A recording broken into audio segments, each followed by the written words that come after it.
This podcast is brought to you by UConnect, the creator of the first all-in-one virtual career center. Scale your impact and engage more students with a platform that puts all of your career resources in one place. I do empathize with students. I think it's a tough market, and I think AI is turning things very unhuman in certain ways, or it just feels fake at times.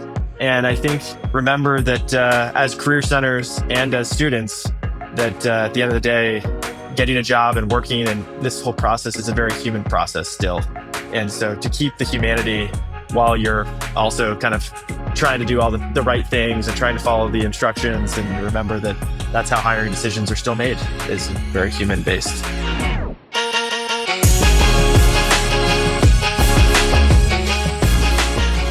Hey everyone, welcome back to the Career Everywhere podcast. I'm your host, Meredith Metzger, and today I am joined by John Koelliker, the co-founder and CEO of Leland. Thank you for being here, John. Yeah, thanks for having me. Looking forward to it. Yeah, I am too, and I am excited to talk to you today about how career services teams can support students in this really tough job market that we're in right now. I know this is super top of mind for a lot of the folks listening to this podcast. And I know you see a lot of trends in your work through Leland around what's working in this market and what's not. So we'll get into all those details here in just a minute. But before I get into the questions, John, is there anything else you would like to add about yourself, your background, or your role there at Leland? Yeah, I'm really excited to chat with you about this topic. It's something we think about all the time. I can give just a quick overview. My background, I've been building Leland for the last 5 years. We're a platform that connects people to students and, recent grads and some experienced professionals as well, to experts who can help them navigate these, tough job markets, whether they're applying to schools or applying to jobs or upskilling in some way.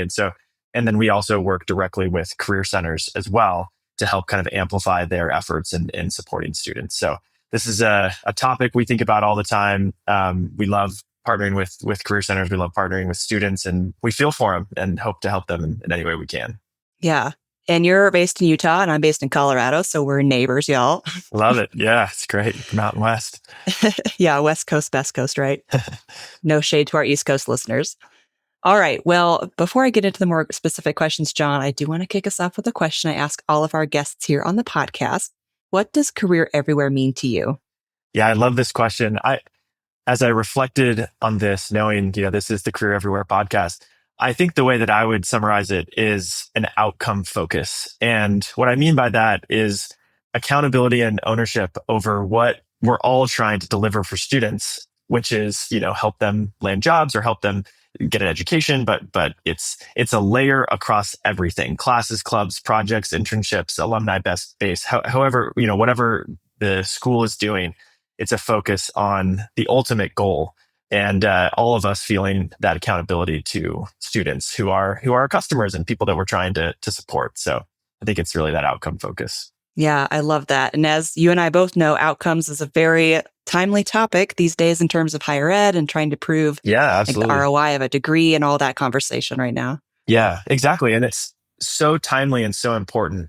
Yet it's amazing how many activities happen on a campus that don't seemingly tie back to that, despite it being, the most important thing for students and becoming more important in improving those outcomes as an institution.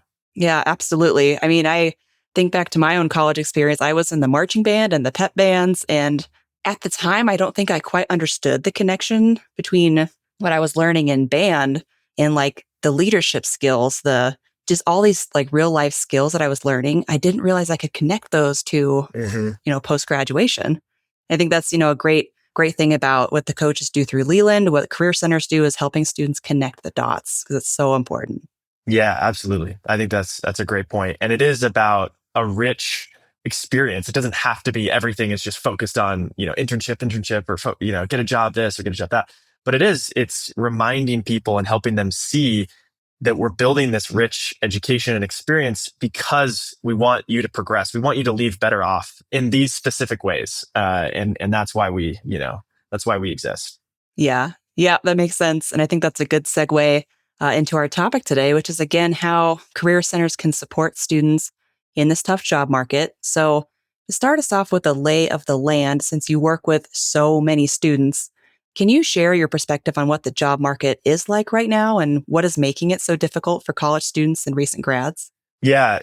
And everyone feels this. So, it's probably, especially to you listeners, it's probably, I'm preaching to the choir, but it's absolutely the toughest job market I've ever seen. And certainly in decades. I think there's a number of forces that are sort of converging all at the same time. And you actually do need to acknowledge that it's not just AI, it's not just a macro pullback, it's a combination of a lot of factors. So I think you did have, this hiring boom kind of pre and during COVID that accelerated on campus hiring and hiring really across the entire job market.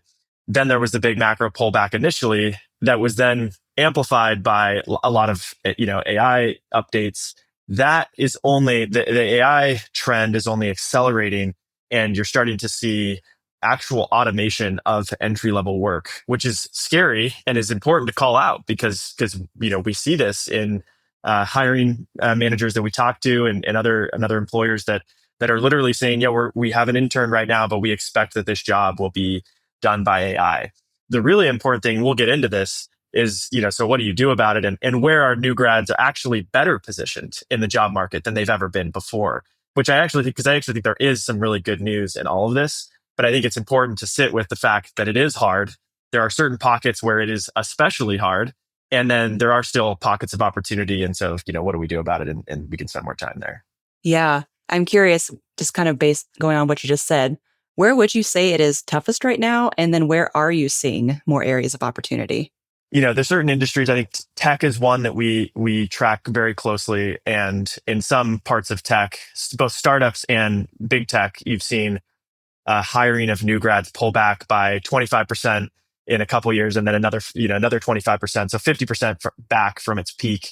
And so tech has been absolutely hurt. AI has hurt other industries like consulting or other traditionally popular hiring tracks or I guess career paths for students. And so they are just hiring less, or they're pushing out start dates, and that has continued. And so you see, I think that the tech and consulting and kind of these traditional paths, especially for students that are trying to earn a lot of money coming out of school in more generalist roles. So I would say the generalist business role is very, very hard right now. And when you talk to students that say, oh yeah, I'm studying business, I want to work in business, we'll talk about this a little bit, but trying to understand what that means, because the generalist approach is just not working like it used to. And there's that area has been especially hit hard. Yeah, it seems like you kind of have to specialize in something or find a lane, find a niche or something a little bit earlier than even just 10 or 15 years ago. Yeah, absolutely. Okay. Are there any, before I move on, are there any other trends you're noticing in the job market that maybe career centers might not see from campus? The trends that I would call out, which is where we spend a lot of time, is the so what, where are the pockets of opportunity here? And I think in a pullback, in a market where, there's fewer jobs to be had around the table, you have to be really thoughtful about what sticks in a company. And it almost takes an understanding of how a company runs in order to understand that, right? And if you break it down to its core, you have a group of people that are building the thing that's going to be sold, right? You have the builders, or the kind of the folks creating the product, and then you have the people that are doing the selling. And so you have, kind of sales and marketing. And then I think even within those types of buckets, you have roles that younger people or new grads are actually better positioned to do than, a more experienced person. And so what I would say is we see a ton of opportunity in content creation, in marketing, in social media. I can't tell you how many executives are just begging for someone to come and help them with their content strategy, right? There's not a lot of great people out there. And if you had a pocket of folks that understood social media and content creation and SEO and kind of this go-to-market engine, there's immediate ROI on that role. And so you really have to figure out what is the role that I can show up on day one, or my first 90 days, and prove value to the business. Because traditional roles like, let's take a data analyst role, which historically you'd say, oh, data analyst, requires some technical skill. Not a lot of people know how to write SQL, really safe. Well, now it turns out AI is really good at writing SQL and being a data analyst. And I think it gets back a little bit to like, well, companies have never really just needed a lot of data analysts just because they wanted a data analyst. Like they needed revenue and they needed data analysts to help them figure out where the opportunity is. But if something else is helping them figure out where the opportunity is, then they still need to go get it. And you cut it to the things that really matter, which is building and selling, marketing. I think that flocking to things that are, AI enablement of the core. So operations or data roles where someone understands how to build agents that kind of do those things, which is sometimes hard for students to have right out the gate. So I would gravitate more towards marketing, go to market types of roles, sales roles. And then for the technical side, I think being an AI native developer, you just can't hire enough of them right now. So anyways, those are some of the pockets of opportunity we're seeing. Yeah, yeah, that's really helpful context. And I was even thinking, as a marketer myself, something I like to tell college students all the time. So when it comes to content creation or those kinds of things, you don't have to wait to be employed to start practicing those skills. There are so Yes. many avenues for creating content these days that are free, accessible. So just go out, start creating, start experimenting, and you'll be building those skills alongside your college education. Yeah, it's a great point. Both sides of that equation. You don't need permission to build a product. You don't need permission to start creating content or marketing. It's harder to just start being a data analyst out of nowhere, It or is, yeah. I'm picking on data analysts. There's hard some of those like operational roles in the middle. Just being an FP&A analyst, like it's hard to just do that out of thin air. Those supporting roles. Well, it turns out like the ones that are most in demand are the ones you don't need permission to do, and that's really good news. So I think you're absolutely right. Just get started. Yeah. Yeah, for sure. Okay. So I am curious, what are you seeing on the employer side that's shaping this market? Any trends, any new things there? Yeah, I think so. In any type of market that gets tighter, employers get to be pickier because they get flooded. Now, you also have this dynamic where AI agents are applying for candidates at alarming rates. And so, we posted a job and it had 5,000 applications within 24 hours. Whoa. Which is just obviously like a problem Yeah. because we're not going to be able to review all those. We know that most of them were just applied to through an AI agent. So that's what employers are feeling, right? They're feeling the pressure of how do I sift through this noise and figure out who's real and who actually cares about my company and didn't just have AI customize the application to make it seem like they care about my company. And so you're seeing a lot of employers flock to network even more. I mean, network has always mattered, but it matters especially when cold job applications basically just become, untenable. So flock to network, I think flocking to, and even like in-person interviewing because they now know that there's these interview cheaters that you can have on the camera. So being in person, Yeah. is just matters a lot. In fact, I actually got a cold email from a student that goes to a university 30 minutes down the road, BYU, last week, who said, "Hey, I have this opportunity that I like vibe coded a product and have an idea for how I think you guys could make some more money. Would love to walk you through it if you have a minute in person." And I was so impressed. It was a well written email. It was very much something I care about, which is moving my business forward or whatever. And he came in person and walked me through it, and he got 30 minutes with me. I introduced him to 5 more people, and now he's in our process for our interview. It was the fastest way for him to cut through the noise. So I think you have to understand the noise that the employers are experiencing. They are raising the bar. We're seeing some weird dynamics where students are almost redshirting a year. It's like they're academic redshirting or professional redshirting, so they get another year of internships and experiences, which is hard because then employers expect that when they're like, "Oh, I have someone that has 5 or 6 internships, or I have someone that has 1 or 2. This person will be able to hit the ground running. I'll lean there." And so I think they're demanding that. And then I think we've basically put a filter, and we see this from a lot of the hiring managers we work with. Young people have such an advantage with AI because they grew up with these tools. And so they have the most AI native and impactful employees at our company right now are less than 1 years out of school. They're like interns, or they're, 6 months into school or 6 months post school. So we need that from that workforce. And so you're seeing employers require that as well in the hiring process. Yeah, that made me think of another question because it sounds like Leland is very open to hiring recent grads, kind of open to that younger experience and more of that youthful knowledge. But as we know, not every company is like that. Some companies just don't even want to take a chance on recent grads. Is there any advice you would give to students or to career coaches working with students on how to identify companies who might be open to younger employees or recent grads? Yeah, it's a great question. I mean, you do see those companies tend to show up on campuses. They tend to have hired the people, 1 or 2 years above you. You will get certain companies that are maybe consumer oriented or need a really good marketing or content motion because they want to be in with like what's popular in college happens to be like, the center of culture in a lot of ways, at least in America. And so I think trying to find companies that care about that, you're going to get less of that from like a old school, deep enterprise SaaS. Maybe they don't need that as much. So I think that that's one way to think about it. But there's more that want to hire new grads than I think we all appreciate.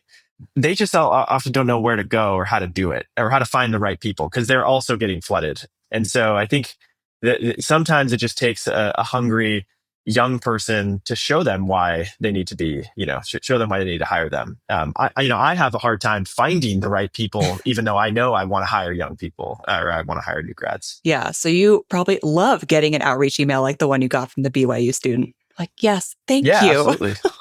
Yeah, yeah, exactly. You're making it easier for me to cut through the noise, and show me that you want it, right? And a lot of the other kind of softer things that still matter a lot. Okay. Yeah, I think that is a great segue to my next question, which is based on everything that you're seeing through your work with Leland. Again, you work with tens of thousands of students. What strategies are just proving most successful for students and new grads in this market? The first thing I'll say here, I'll give you maybe 4 or 5 suggestions that I've kind of crystallized, but I'll tie the first one back to the theme of this podcast, which is career everywhere. I think you don't want students to feel like rushed into a job, but you do want them to understand as early as possible that that is what you want for them. You want them to find something fulfilling. And so what you don't want is for them to wait till they're a junior and then pick something out of thin air and then have to go down it because then they don't have time to actually explore. So I think the first strategy is be hypothesis driven as early as you can. And what that allows you to do is go a little bit deeper than just kind of the surface level. Start to talk to people, start to get internships, start to get exposure, start to build some level of like, yeah, I am good at this job, even though I'm a student. And and I don't like it, and I'm gonna switch. But the good news is like because I'm only my second semester freshman year, and already ruled out 2 jobs. That's great. I'm getting closer, right? And so by the time maybe I land second semester of my sophomore year, I have already found something that I'm really excited about. And I'm starting to get internships in that field. And I have 2 or 3 years to start to do that. And I think sometimes in an attempt to protect or to not rush our students into anything, we actually do the opposite, which is don't even address it for 2 years. And then at the very end, we say, you got to pick a job. You got to figure out what you're going to do. And then that in turn, they actually end up rushing it. So I think being comfortable, being hypothesis driven early, picking a lane and trying to go as deep as you possibly can will only serve you better when you're recruiting in your junior or senior year. Yeah. That kind of reminds me, are you familiar with life design, like the life design Yeah. Yeah. Yeah. thing on college campuses? Yeah. Like Yeah, a lot of exactly. what you're describing, it's like what they call prototyping, basically. Yeah. Yeah, exactly. And I think there's classes that you'll see schools introduce to try to build that out. I would say generally the sentiment in college is, oh, you're a freshman, like, just enjoy it. You don't need to worry about it.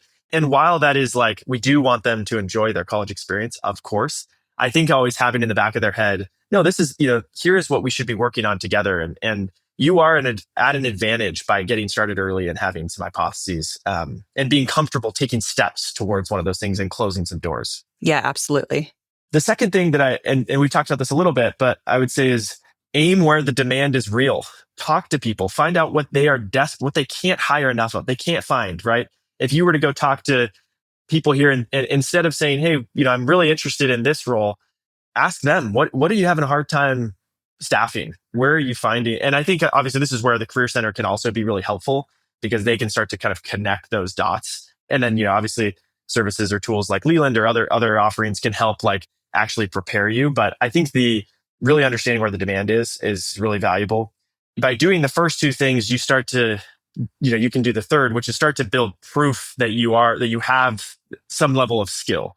Because gone are the days where we can just hire students that don't know anything and just train them on the job. I wish we had patience. I wish hiring managers had the patience to do that. But in a world where they have a lot of options, and students are, they're going to pick the ones that have some level of proof that they can do the job. The fourth thing, we talked about this a little bit, but show up in person. Proximity just matters so much. And I think, you can start with calls. And I think leaning into the alumni base matters a lot. But I think showing up at events, sending emails and saying, can I come by this afternoon or just next week and talk you through this? In-person trust just creates so much momentum, especially in a world where there's 5,000 AI agents applying to every job. So play that to your superpower or to your advantage. The last thing I would say, and I know everyone's kind of freaking out and trying to figure out what this actually means, but you have to be AI native in this job market.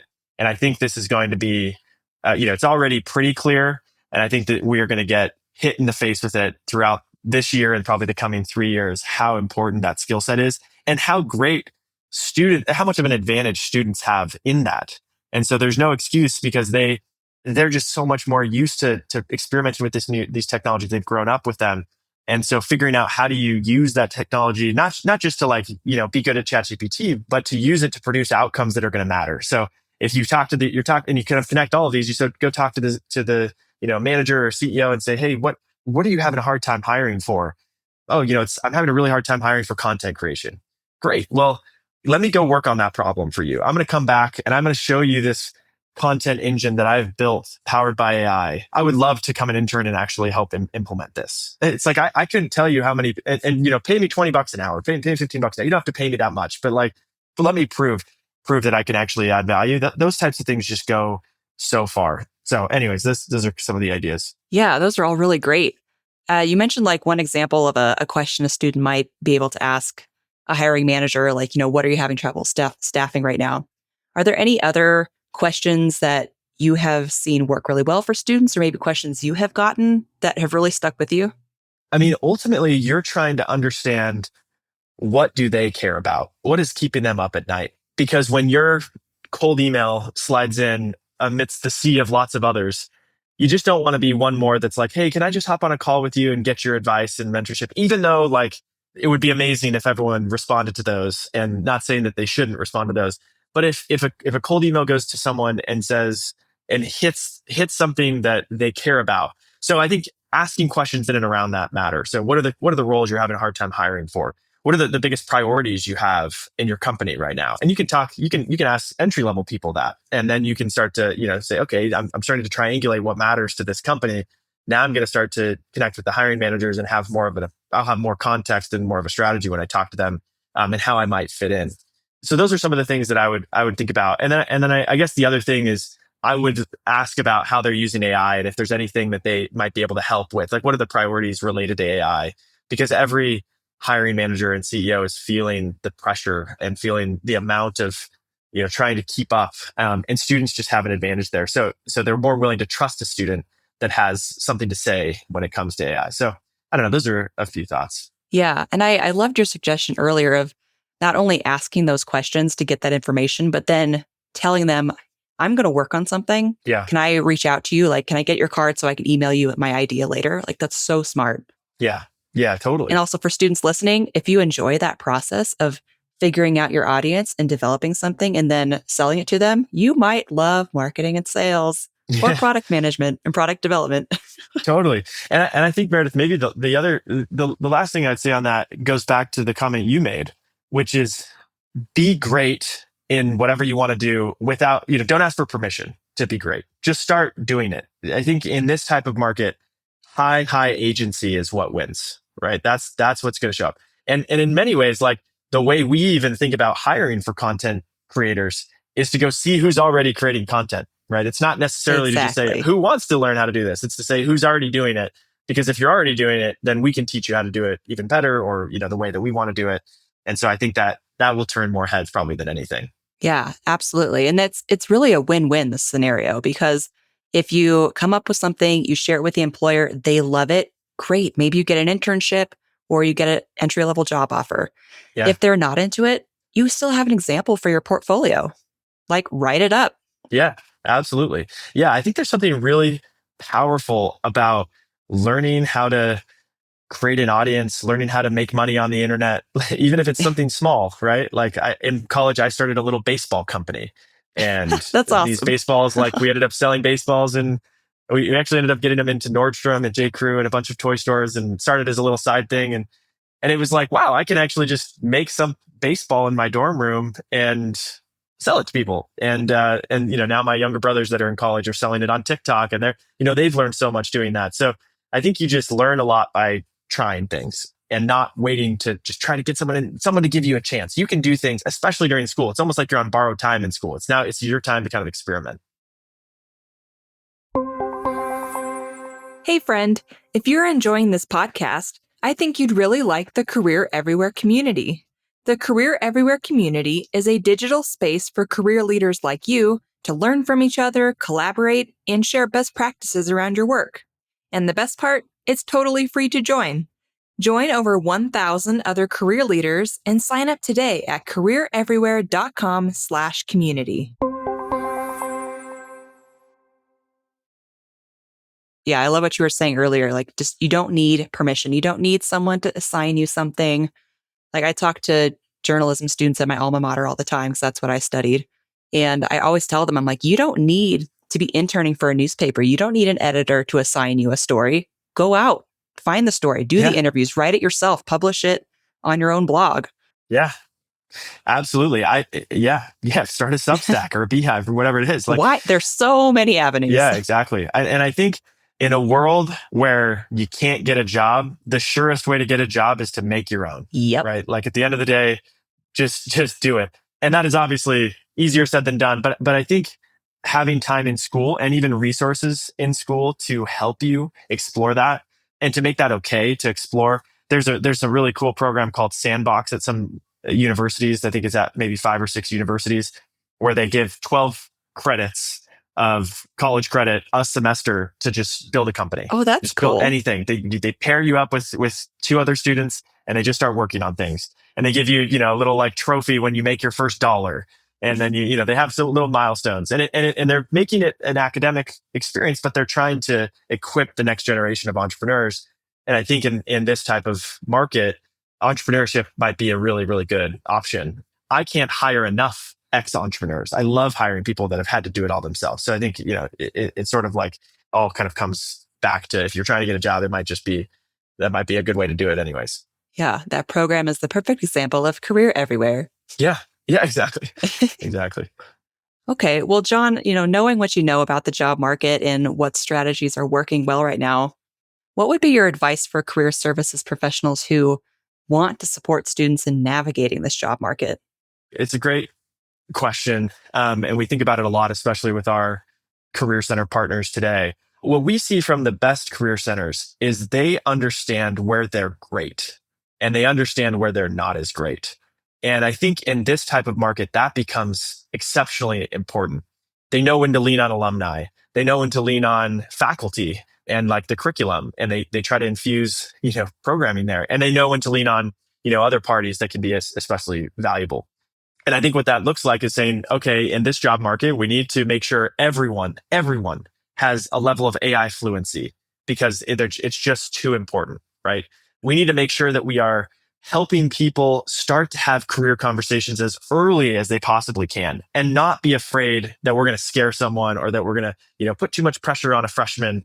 Like we want them to have, what we don't want is we don't want 3 years into their career to say, why did I do this? Like you want to answer those questions early as much as you can.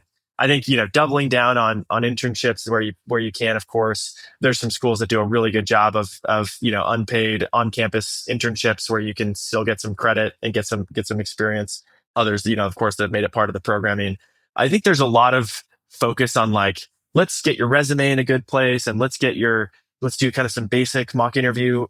And I think that those things can be valuable, but I think that there's, so many steps before that. And I know career centers are trying to get in front of students and they don't always show up, but I think that signal, that's important because it should help them inform the resources they provide, because there are some times where they offer things and they do show up. And so that's, like you got to listen to your customer in a sense, right? Listen to what they want, listen to what you're learning from them, and bringing in amazing alumni and kind of strengthening the sort of support base and that network becomes like creating those in-person opportunities so that people don't have to show up here in person. I think matters a ton. So they don't have to be expert in everything, but they need to know where they are experts, and they're experts in understanding their students, and they're not experts in every industry that's changing every 5 minutes because of this new crazy world. And so they got to bring people to the campus that can actually be that, front lines perspective. Yeah, it reminds me of something that Christine Cruz Vergara of Handshake said on an episode, last year now. And she was talking about like the future of career services and what might be kind of their biggest play or biggest benefit. And those in-person relationships and those networking relationships was something that she mentioned. Yeah. It's like in the age of AI and so many other things being automated, you can't automate that in-person interaction that you were talking about, those in-person interviews, bringing an employer to campus in person, facilitating those conversations. Yeah, like you said, and like she said, I think that's just going to be even more relevant in the coming years. Yeah, Christine's a good friend, and we've talked a lot about this and kind of the career center of the future and what would that look like. And I think that every attempt to disrupt the university model that doesn't care about the experience, the human connection experience, falls short, right? There's always better, faster, cheaper, but there's something special about the connection you get. I mean, I met my wife at school. I went Same. to college football games. There's like so many amazing things that touch on the experience. And so leaning harder into that, especially in a world of AI, when there's more that's digital, more that's fake, and more of these AI applications, I think that to me feels like exactly where I would be doubling down. So anyways, yeah, it's interesting. Yeah, it is. Yeah. And like you, I met my spouse in college as well, in marching band during band camp. Classic. Hey, yeah, it's awesome. It's great. I love that. Okay. Well, kind of sort of on that note, John, if you were running a higher ed career center today, what would you double down on? Or is there anything you would deprioritize? Yeah, a lot of the stuff that I think we've talked about. I mean, I think I would say I would double down on a day one culture. Like, welcome to school. These are our goals. We're going to tell you them, and they're going to show up. And I'm going to try to infuse them, not just when you touch the career center. When you walk through the doors and are in the career center, it's not like that's the only time you talk about your career. We're gonna be everywhere, and we're gonna be everywhere from day one, because it's just too late. And it's hard because you have students that are in this junior, senior year that are like, I need a job, and so they can take a lot of the time. But I think getting really strong day one culture around, this is the goal, and here's our vision for you, and the things you need to do now, because it will make your life so much better down the road. So I think a day one culture, AI fluency, deep in-person focus with alumni, practitioners. I would absolutely be leaning into experts that understand all of these different industries. And I would be very careful about, I would lean into the things that our career center is exceptional at. And it's just going to be really hard for our career center to be up on the latest Claude code practice. We're just not going to do that, but that might actually be really important to landing a job. And so I would want to have a playbook for having experts, whether that's through Leland or some other resource or alumni base, so that we can actually have the latest and greatest on these different topics. And then I think I would say that, like, maybe the last area is, and this is where you get beyond kind of the career center, but I think trying to get alignment at the very top of how important outcomes are in everything that we do, because it connects ultimately back to enrollment and back to the entire, that's what's hard about universities. There's so many parties, right? But at the end of the day, marketing is going to have a much easier job if at the very end of the funnel, people are able to reach the goals that they have. And so I would be an aggressive champion of outcomes first and career everywhere across the whole university, and be comfortable innovating, right? It's obviously easier said than done in large organizations like universities, but that type of leadership, we see that. And you probably see that in career centers, where you just have someone that doesn't just want to do their job and be nice in the career center. They want to like drive outcomes and change the game, and they're proactive. And so I think that's something I would be doing.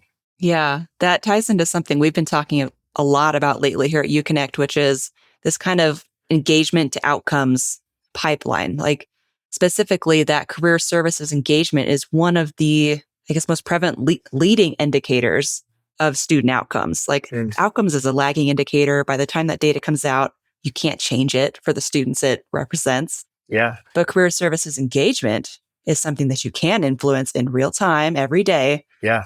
So yeah, that's a concept we're talking a lot about too. It's like career services has a huge impact on outcomes. So if you don't have a seat at the table, drag one, drag one into Yeah. that room. Yeah. Yeah, absolutely. It's never been more important, career services, than it is today. And it's only going to get more important. Yeah, I think more and more presidents and provosts are seeing that, but I think there's still work Yeah. to be done for sure. Yeah. Yeah, absolutely. I wanted to go back to something you were saying earlier about the like picking a lane earlier, trying to narrow things down a little bit, even if it's just knowing what you don't want versus what you do want. Yeah. From your perspective, how can career centers help students narrow their interests earlier without pushing them into something prematurely? Yeah. I know that's something our audience thinks about a lot. Yeah, it's a great question. There's a really important distinction between a career hypothesis and a career commitment.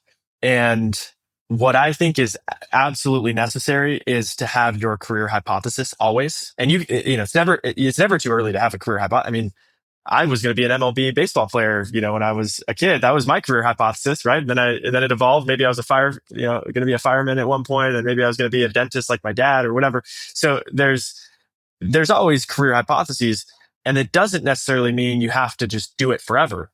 But what a hypothesis can do is it starts to help you get interested. It starts to help you talk to people, get exposure. And so to me, I think the pick a lane is really more about having a career hypothesis always and have it early and be disproving or proving it as you go. And I think about my own journey, and, I got to college and someone was like, oh, you should look into investment banking or consulting, which is, and so, I don't even know what either of those things are, but I was like, okay, great. I'm going to pick investment banking. And I went on a trip to New York with other students to investment banking, investment banks. And I was like, oh, I definitely don't want to do this. But it was really great. I got to look really close at it. And then from there, there was like an adjacent opportunity in a venture capital firm. And I was like, oh, that was really interesting. Let's go invest in startups and do an internship in that. It's like, oh, well, I don't know if I love investing. Then I moved to actually operating and building startups. And then eventually I found, oh, I actually want to just go operate or build tech companies.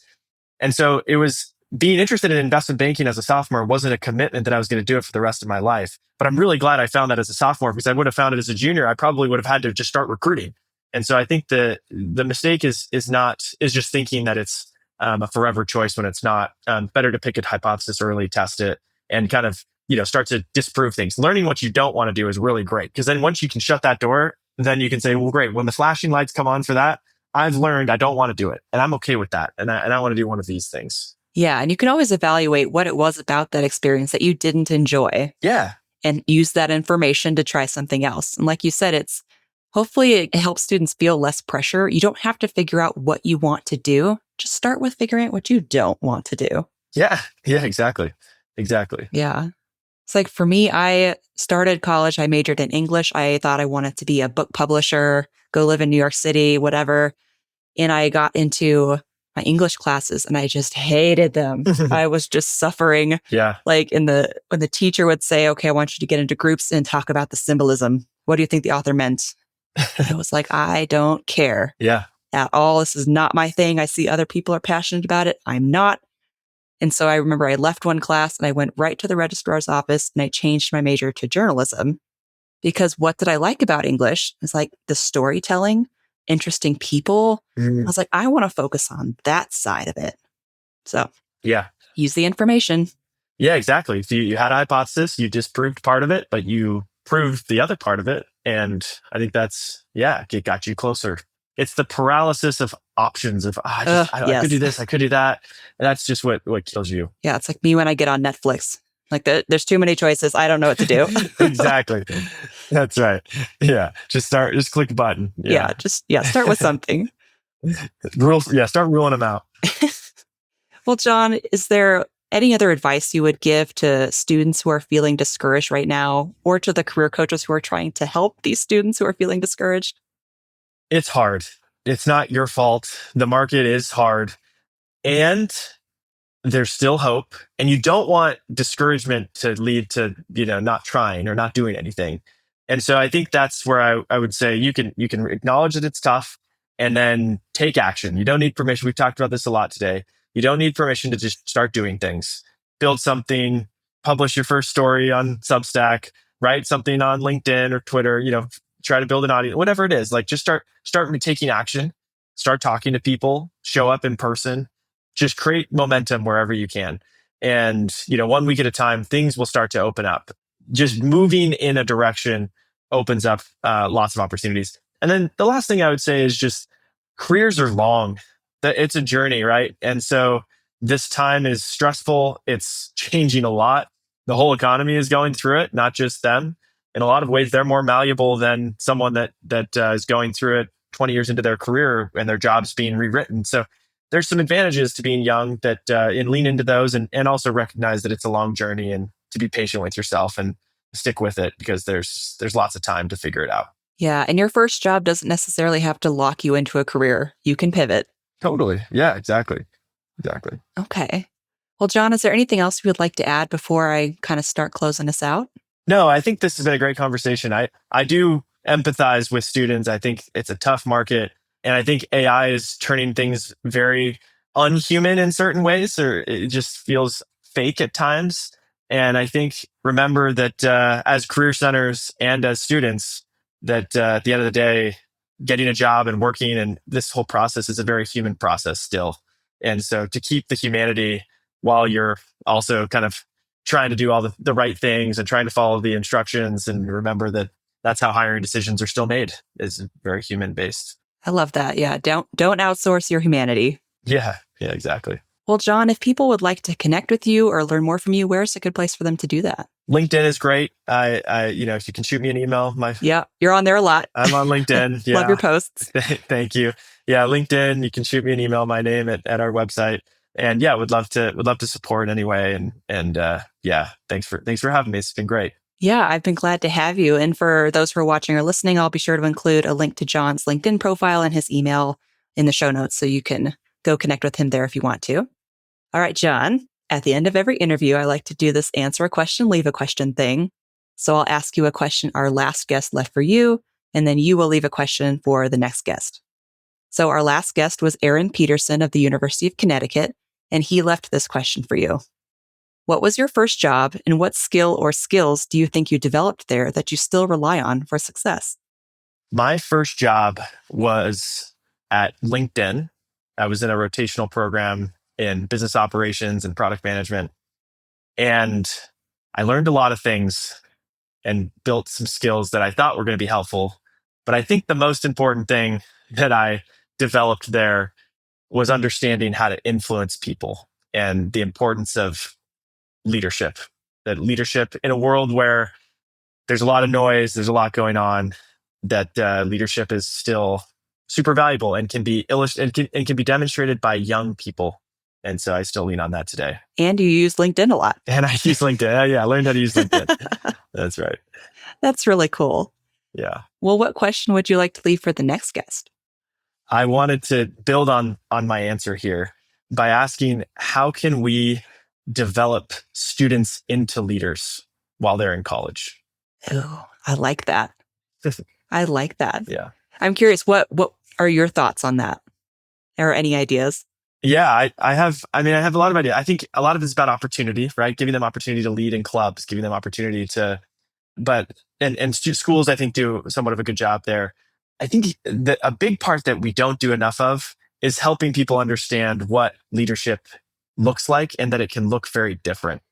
And that's where, because we have this like model of leadership in our head that's, loud or, controlling, or I guess, whatever it might be. And I think leadership can be quiet. Influence doesn't need formal authority. Leadership can be diligence. There can be a lot of things. So I think part of it is helping students understand how to think independently, how to find their own kind of leadership voice and style. Okay, that's really interesting. I like that.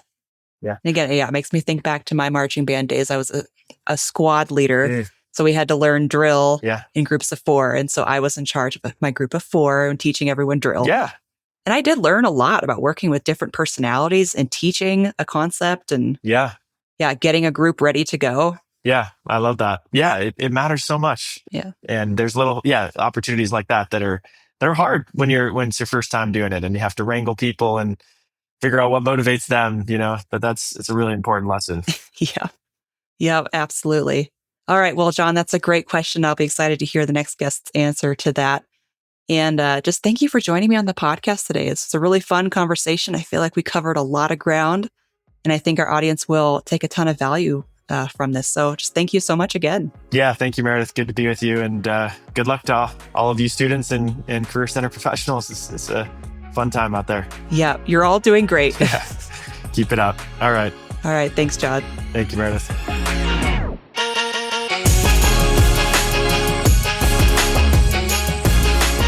That's all for this episode of Career Everywhere. Thanks so much for listening. If you enjoyed it, please be sure to hit subscribe and rate and review us wherever you get your podcasts. We'll see you next time.